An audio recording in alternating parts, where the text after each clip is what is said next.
This week, something new comes into the fold as we talk about the leaked image of the Galaxy Z Fold 2 and what Samsung needs to do to make this the phone to buy. As we, together, as a people, check it out.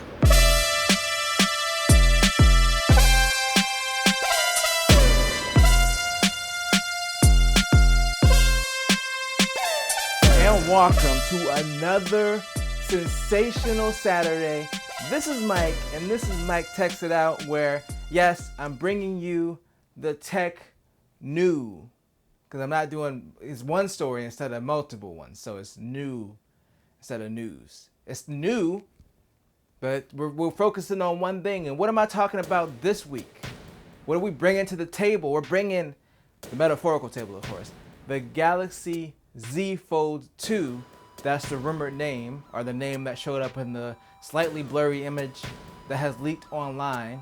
It's obviously one of those images that they're going to have on the website. Promotional image. It doesn't really tell us much about the phone, but it also tells us everything about the phone. So the reason that I found this so interesting is because while it looks a lot like the original Galaxy Fold, of course, it looks like from the little peek of the outside screen, it looks like it might actually be like a normal size phone screen. That was one of my biggest knocks with the original Galaxy Fold. I mean, I never personally used it, so I can't really have too many knocks, but it was like, look at that screen. Like, how was that usable? Who thought, it was like, you know what? We can't get a full size screen up here for whatever reason, but you know, let's put this baby screen on the front so you can do stuff. My thing is, if the screen wasn't gonna be like a full-size phone screen, then do like a notification screen, kind of like they did with the Motorola Razr phone that kind of came and went already. But I did like the idea of the little notification screen. Obviously, the Fold is a much bigger phone, but that would have been an idea to kind of save battery life. They did like a little notification screen, because let's be honest, if you have that phone and the screen is not really like a comfortable experience to use, you're probably gonna be opening it up anyway. So why not just make like a little outside display, big enough for a selfie cam and then for some notifications, and that's it. And anything else, boom, you open up the phone and you have the big, gorgeous screen.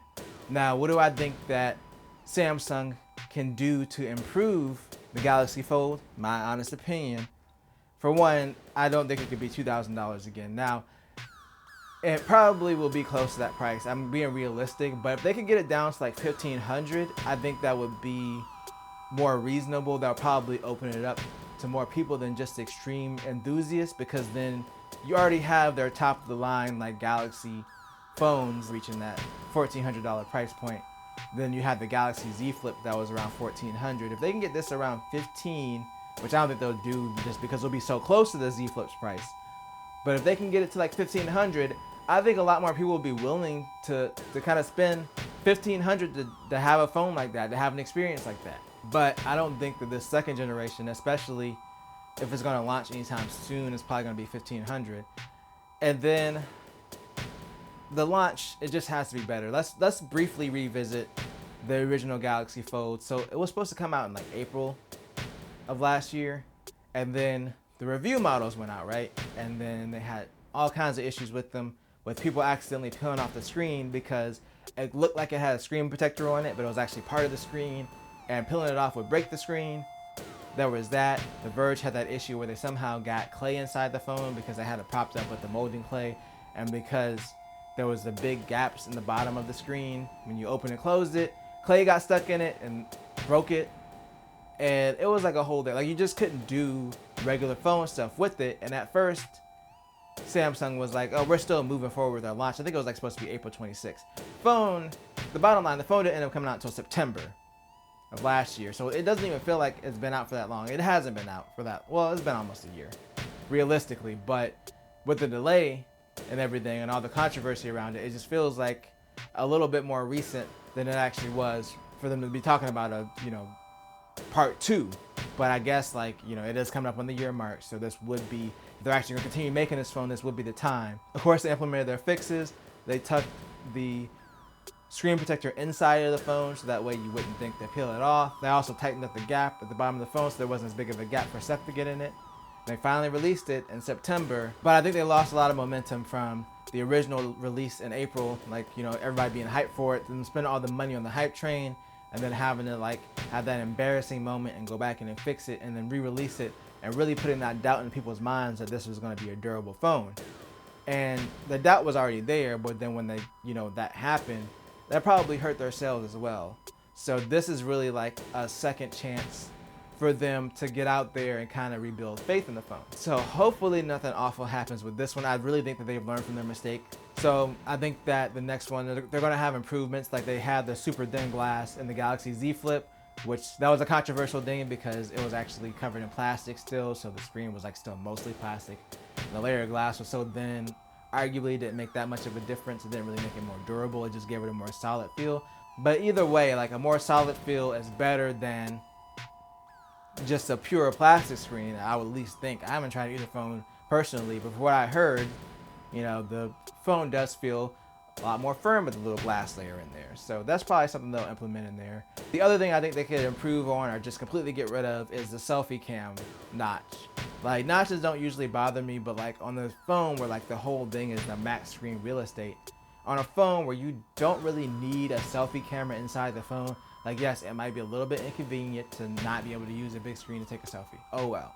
But if you're gonna have a screen outside of the phone anyway, just put the selfie camera up there and let the inside just let it be beautiful. Let it be your, you know, viewfinder for the back camera. Let it be your media consumption area.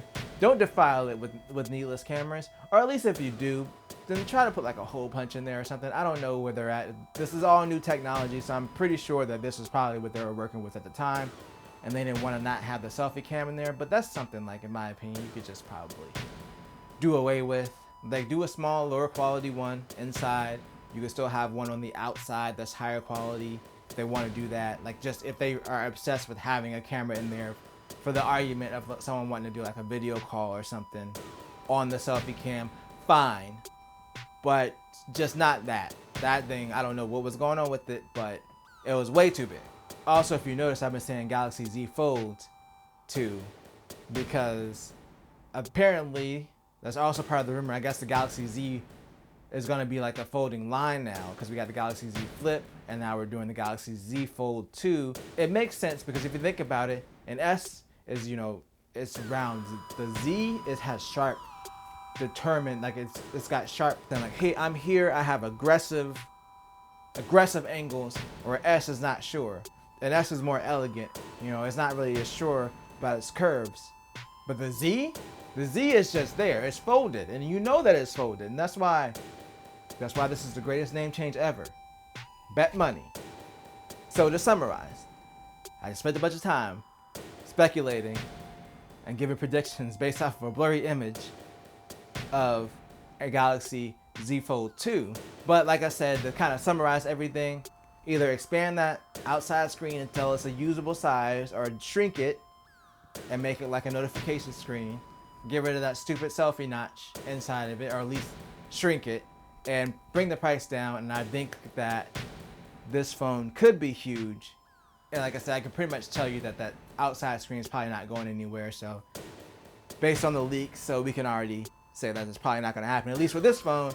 But I'm excited to see what the Galaxy Z Fold 2 ends up being when they officially unveil it, probably in like a month or so. Anyway, let me know what you think in the comments, and if you enjoyed this video, then you know exactly what to do.